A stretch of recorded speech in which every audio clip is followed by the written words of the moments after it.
ามันล่มกับไปในคันเขามันออกมันเสมอเพียงกันนี่ก็มันบล็อกก็สิได้เพียง มันก็งามเนาะแม่มันก็งามอันนี้คันเฮาสิเอาไปเข้าไปตามเสาบัดแห้งว่ำเขา เฮือนเราสิแห้งเบี้ยวเลยอันนี้เนาะ แม่น อันนี้เราเลยก็เน่งเพียกตัวนี้นี่จะปูนโป๊ะขึ้นนั้นเต็มเลย โดยปูนโป้เอาก็ได้มันบ่ปานใด บ่ได้เอาแป้งอัดปึบทั้งนั้นครับ เนาะ เปิ้ลขึ้นเอาโบกมันก็โบกอัดขึ้นเต็มเลยโดยคือว่าได้ แต่มันก็เนาะบ่ให้ผิดหวังนะแต่งามเลยเห็นมันงามเด้อเพราะว่ามันเป็นตั้งแต่ตั้งขันตอนตั้งเสาได้พี่น้องเนาะเสาเขาตั้งเสาบ่ได้ปิ้งเสาบ่ได้ย้ายแหละได้แหละมีแต่แก้เอาเฮาก็ได้ได้อยู่แก้ได้บ่บ้านน้องน้อยบิดซ้ายบิดขวาสปอนเซอร์มาสู่สารกินก่อนพี่น้องเนาะ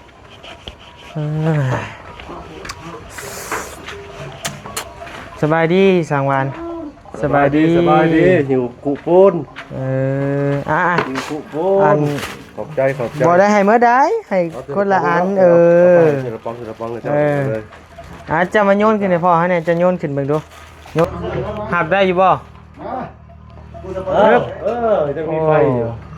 ไปอันแต่ผมมีไฟครับเป็นนั้นบ่ได้คือว่า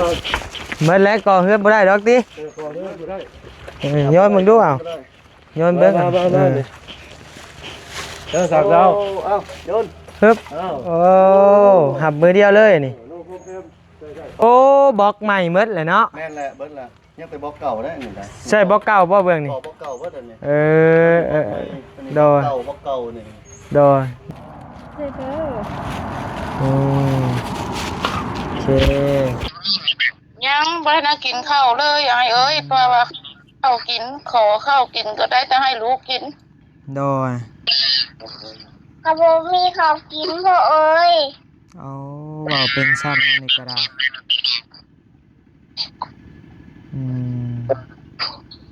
มาสอนลูกแน่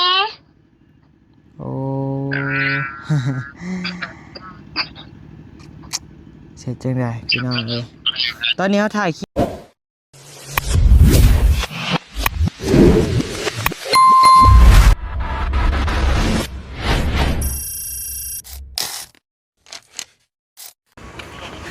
ไปพี่น้องเอ้ย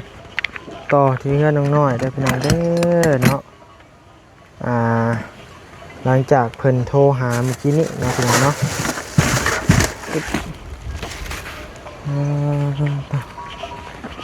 เอาสปอนเซอร์มาสู่สารกินก่อนพี่น้องเอ้ยเนาะ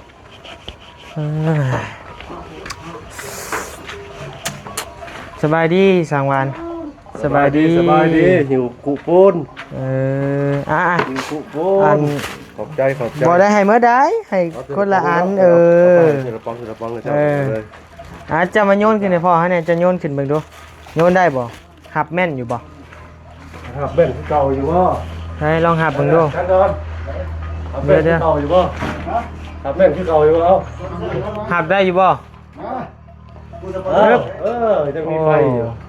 ไปอันแต่ผมมีไฟครับเป็นนั้นบ่ได้คือว่า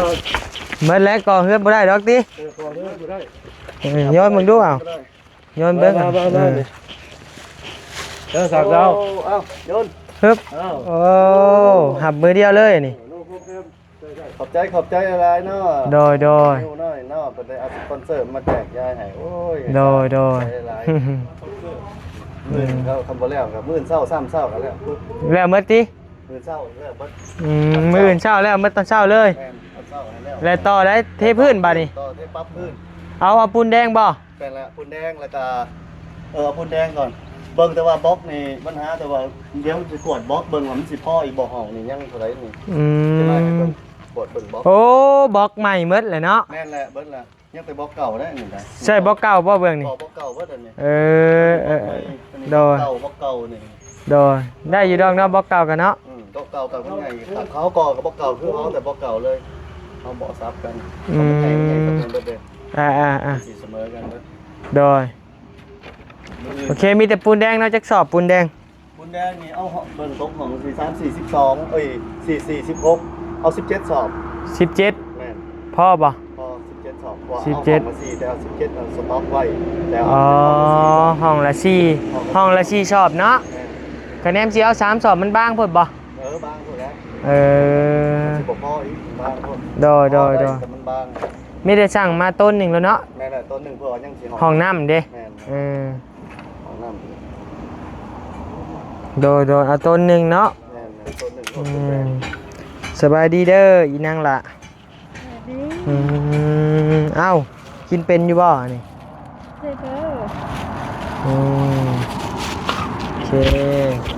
อ่ะไม่หักเสียดายแต่โตมันเฮือนบิดนะ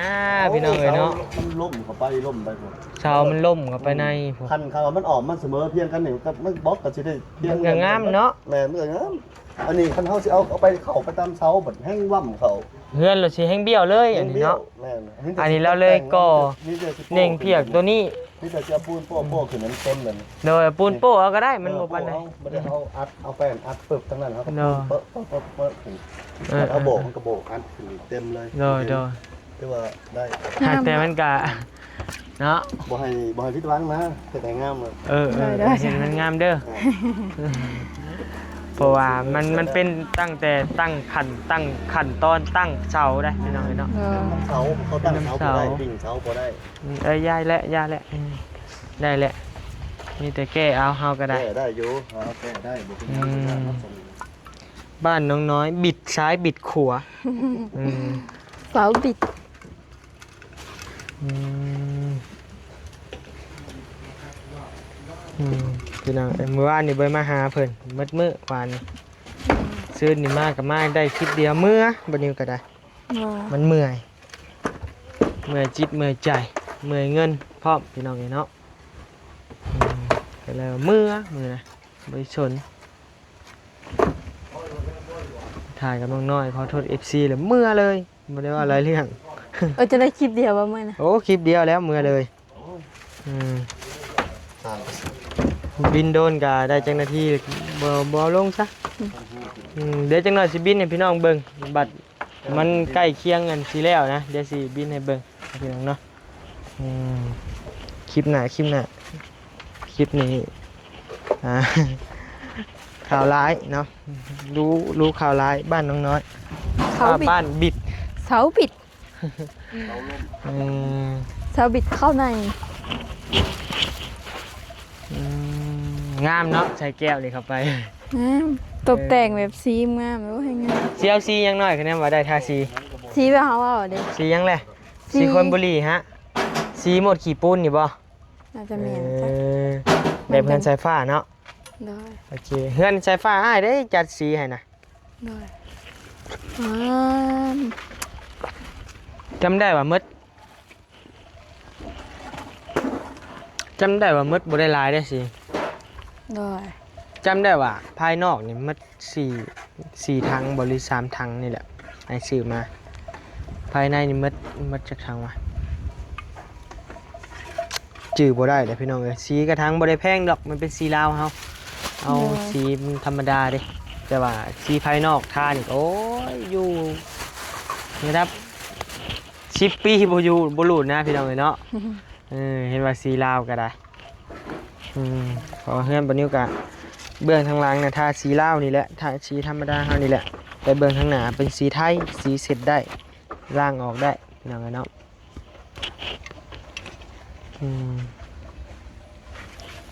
บาตาโทรมายังเด้เนาะบาตาเนาะ ใบมาไปจักหวัดตาม มา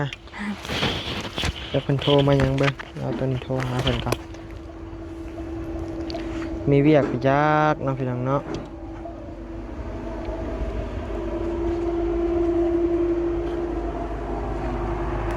บ่าวต้าเสื้อเหลืองโอ้มีเวียกแล้วโทรมานำพี่น้องเลยเนาะบ่าว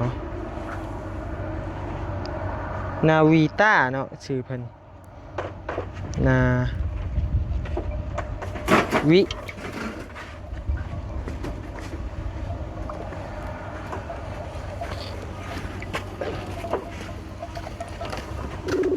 ไม่ได้เพิ่นมีหยังฮัลโหล ฮัลโหล ด้วยเป็นจังไดถ่ายคลิปอยู่เด้อ บอลค่อยบ้านหน้าแลนไว้บ่ประมาณ โอ้ว่าเรื่องด่านบ่ เออ โอ้ยแล่นรถค่อยบรรนงบรรดากับผู้กายเฮือนบ่สร้างขึ้นมาพี่เออ บอกเพราะว่าเห็นทุกคนอยู่หันได้นางลี่อยู่หัน2 คน โอ้ยันแมนไปยักษ์สัน เออ ยันคอมไว้ได้พี่น้องเอ้ยเนาะ เพิ่นว่าคุณพันละเมียเนาะคุณว่าโอ้ยนี่นะบอลเห็นแล้วเพิ่นว่าบอลเพิ่นนั่งจับนะว่าซั่น มีกล้องบ่มีกล้องยังไงบ่ มีแล้วเพิ่นว่ามีผู้หญิง2 คนได้ โอ้เอ้ยพี่น้องเอ้ยเนาะบอต้าโทรมาย่านตำรวจย่านคอมไว้ได้พี่น้องเอ้ยเนาะ คะแนนว่าสิเป็นจำกัด80บ่คะแนนขี่80มาผู้และแรงผู้และฮอดพี่น้องเอ้ย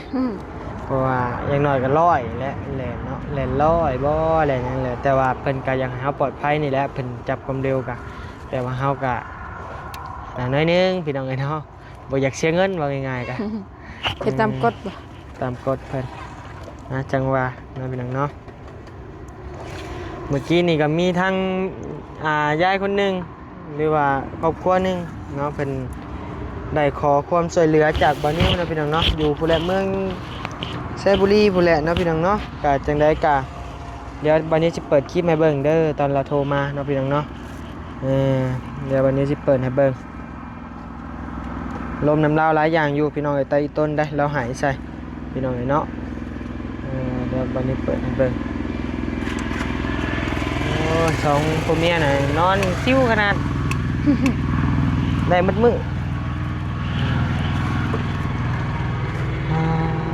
เสียดายแนมขึ้นไปก็ยังเสียดายอยู่ไอ้นะ เนี่ยน่ะมัน เดี๋ยว บิด มัน เด้ มันลุกเข้าไปนะ มันบิดเข้าไปใน คือเดี๋ยวพานี่ใครแต่ว่าสร้างเป็นแบบนี่ดิเสามันวับเขาในได้พี่น้องไอ้น้องได้แหละเดี๋ยวได้ให้สร้างไปแก้ให้เป็นมีวิธีแก้อยู่น้อยมาพี่น้อยเอามาคามน้อยมา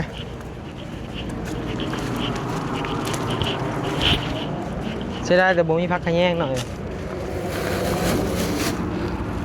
เบิ้งเนี่ยไปโหลดคลิกเป็นยังไงแนวกินมานี่คามน้อยนี่ไปจังหน่อยเฮ็ดแจ่วกินจังหน่อยโอ้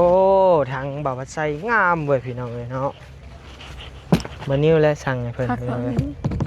สติกเกอร์มัน สติกเกอร์สมุดติดอยู่เบื้องนี้คนจะเห็นมาติดเทิงพี่ จากแนวใดของง่ายมันเป็นแบบรอบคันเลยของง่ายรอบกล่องเลยอันนี้สติกเกอร์แบบติดเป็นจุดนะหักงาม ตัวนี้มันติดสนิทตัวนี้ แต่ว่าไอ้รู้สึกว่าอยากบางหน่อยนึงมาบายของตัวเองครับพอมานิวนากว่าน้อยนึงพี่น้องไอ้เนาะแต่ว่าตัวนี้กับบานิวนี่แหละช่างให้พี่น้องไอ้เนาะ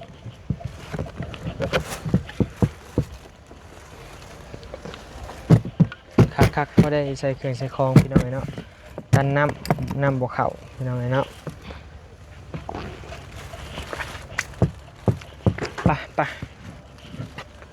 พี่น้องเลยเนาะบัดนี้ก็สิขอตัวลำลาก่อนพบพอกันใหม่ในคลิปหน้าสำหรับคลิปนี้ลาไปก่อนแล้วสบายดีเบลเอาบ่อันสปอนเซอร์โอเคบายบายเนาะพี่น้องเนาะไปด้วยสบายดี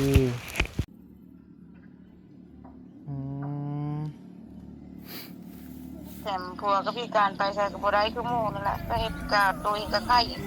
นักโตเราก็โต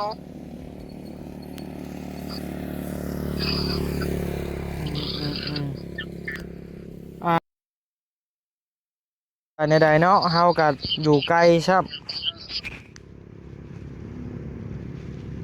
ลูกน้อยก็หิวข้าวหาอยู่บนมือก็กินพวกไม่เข้าจะกินหน่อย โอ้ฮ่าพี่น้องเลยเนาะอยู่บ้านดงหมักไฟบ่ โดย เมืองไหนน่ะ เมืองไซบุรี เมืองไซบุรีแขวงสวรรณเขตคุณบ่มันอยู่แถวอันมณีราชคุณบ่ แม่น อืไกลซ้ำเนาะ แต่ชิโนมากับบ่ไก่ดอก โหอยู่แต่ก็ไกลเติบอยู่ค่าน้ำมูกน้ำมันก็เป็นพันพุ่นแหละไปกลับ แม่นนะ เอากับประจำจริงเฮาจังขอนำไว้ อยากให้เฮาช่วยแบบใดเนาะจ้ะ ช่วยทางด้านเข้ากินนี่นะ เข้ากิน เข้าทานได้ง่ายนี่แล้วเล็กน้อย โดยใช้เบิ่งมึงดูสภาพแวดล้อมเฮือนซ่าน เด้เฮือดชานกะ ใช้ลูกอยู่ใช้ลูกนะ เด็กน้อยเอ้ย ลูกน้อย ขึ้นมาเนาะขึ้นมาให้พ่อเบิ่งมื้อนี้ จะเป็นหยังเป็นไข่เป็นไอ้บ่ ทั้งไข้ทั้งไอบ่มีผัวทั้งผัวและเมียเลย โดยผัวน่ะพิการบ่ การนี่ โอ้ขาขาดสองเบื้องเลย เบิ่งเดีย เรื่ ว องเดียว ใช้ลูกนะจะคนลูกจะคน ลูกสาวคนโตเด็ก สบายดีเด้อนั่ง สบายดีคน สบายดี สบายดี โดยเป็นจังไหนนั่งกินข้าวกินน้ำแล้วบอก ยังบ่ได้กินข้าวเลยยายเอ้ยเพราะว่าข้าวกินขอข้าวกินก็ได้แต่ให้ลูกกิน โดย กระโบมีข้าวกินพ่อเอ้ย เอาว่าเป็นซ้ำนะในกระดาษ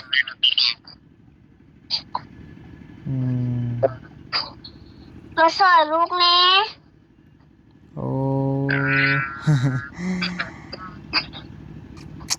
เสร็จจังไดพี่น้องเอ้ยตอนนี้เขาถ่ายคลิปอยู่เด้อกำลังถ่ายคลิปเบิ่งอยู่ โดย เป็นไข้ค่อยก็เป็นไข้คือกันกับแทนเห็นหยังบ่ได้คือหมู่นี่แหละ เฮียซานร้านแป้งเจ้าอยู่แบบใดเฮือนเจ้าเองบ่หรือเฮือนไหน บ่แม่นเพื่อนข้อยเองได้เพื่อนนั่นอาย กันข่อยยังบ่มีข่อย นับสินี่มีแต่ขี้ดินตอนหญ้าก็ยังบ่มีอายเอ้ยเฮาเอาชนกระลากเฮือนเข้าได้ โอ้ เด็ดภาพเห็นนั่นแหละน้องเห็นในละครอยู่บ่เนาะ ถ้าเว้าร้อนได้ โอ้ยน้องพี่น้องหายแล้วสู้เป็นจังได๋ซะเนาะชีวิตคนเฮามันเลือกเกิดบ่ได้เอ้ยสู้หายแล้วพี่น้องเอ้ย กินได้ สู้ๆแล้วจังได๋ถ้ามีโอกาสนะสิแล่นขึ้นไปเด้อเดี๋ยวสิประสานหาทางทีมงานก่อน โดย หายแล้วพี่น้องเอ้ยลูก2คนที่ยังน้อยๆก็มีบ่กินนมอยู่บ่ บ่ได้กินนมเฮากินนมอกได้ไปกินนมในนกนมนกแถมมันยังบ่มี โอ้ ก็กินนมเฮาเอาติด โดย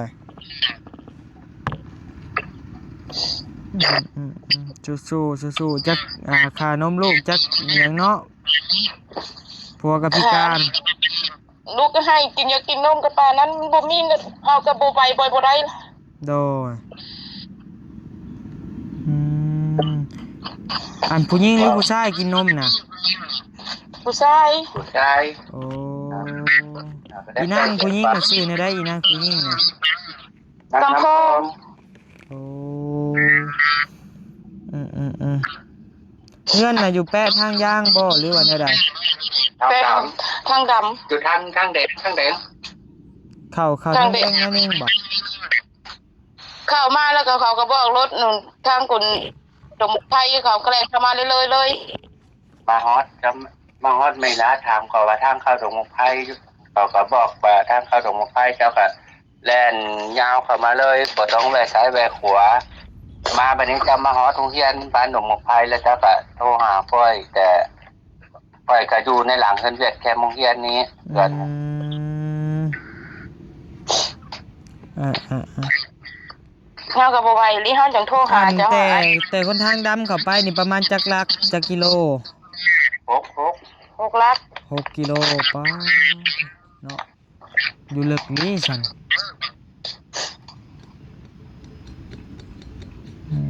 เสร็จแน่ได้ มื้อนี้บ่ได้กินข้าวเบิดมื้อเลย อืมเพิ่นเบยจ้างดำให้ดำหน้าบ่อยู่พุ่นน่ะ จ้างมื้อจ้างก็ได้ข้าวแต่มื้อละโล2โลไปนั้นนะ โอ้ ครับ อืม ถ้าไปบ่ได้แล้วก็บ่ได้กินลูกขัวก็ โดยพวกก็ขาขาดเนาะเป็นหยังจังว่าขาขาดได้ เป็นขาขาดนี่ก็เป็นน้ำมูกดิบจี้ไปทำงานนี่แหละอายเอ้ย อืม มูดินจี้ตัดแล้วก็บ่เฮ็ดเวียกหยังก็บ่ได้นำเสียเงินเป็นล้าน2ล้านเป็นหมื่นก็ยังบ่พอ อืมเอาจังได๋ก็สู้ๆเด้อเอ้ยเด้อเฮาเป็นกำลังใจให้มีแต่เฮาสิหาโอกาสไปเด้อเอ้ยเด้อไว้นี่แหละถ้าเฮาได้ขึ้นไปตะแขกแล้วเดี๋ยวเฮาสิแวะเด้อ โดย โอเคจังไดก็สู้ๆเด้อเอ้ยเด้อ โดย อืม เอื้อนละ จังไดก็จังว่ากันเนาะพี่น้องเนาะโอ้ยโอเคเอ้ยจังไดก็โดยพี่น้องเอ้ยโอ้ยเกือบหายน้ำบ่นิ้วก็ได้ ก็บันนี้4ต้นนี่มีลูกน้อยพี่น้องเอ้ยเนาะลูกน้อยแล้วก็มีผู้หญิงน่ะก็เว้าเป็นนะพี่น้องเนาะก็เลยว่าโอ้ยเนาะอยู่บ้านดงหมักไฟเมืองไซบุรีพี่น้องเอ้ยเนาะแข่งกันน่าจะเป็นแข่งสวรรณเขตบ่หรือว่าแข่งคำม่วนแหละบ่นะพี่น้องเนาะคำม่วนและถ้าแขกเฮาพุ่นแหละพี่น้องเอ้ยเนาะมันก็ระยะทางก็เกือบ80กิโลพี่น้องเอ้ยเนาะมันก็ไกลอยู่ 80กิโลไปกลับก็160เฮาแล่นเข้าบ้านเพิ่นก็6ลัก66กับ12 160ใส่12มันก็เป็น100บาทเนาะเกือบ200โลซ้ำไปเซโปนพี่น้องเอ้ยเนาะคันว่าเฮาไปกลับได้ซ้ำไปเซโปนรอบนึงไกลเติบพี่น้องเอ้ยเนาะอยากช่วยอยากไปหรือว่าเอาจังซี่บ่เนาะเดี๋ยวบานิวซีลองขับไปเบิ่งเดี๋ยวเฮาก็สิบ่จังว่ากันเนาะพี่น้องเนาะเดี๋ยวจังว่ากันเนาะพี่น้องเนาะเรื่องนี้เดี๋ยวบานิวเบิ่งไต่ตองมึงก่อนเนาะพี่น้องเนาะเพราะว่าคันเฮาสิไปค่าน้ำมันก็แพงเติบได้พี่น้องเอ้ยเนาะน้ำมันไปพุ่นระดับ1,000ไปกลับนี่ประมาณ1,000หน่อยๆ1,001นี่แหละไกลได้พี่น้องเอ้ยเนาะไปจังว่ากันเด้อพี่น้องเด้อเนาะอีต้นพี่น้องเอ้ยเราหายเอาห้องใส่ไป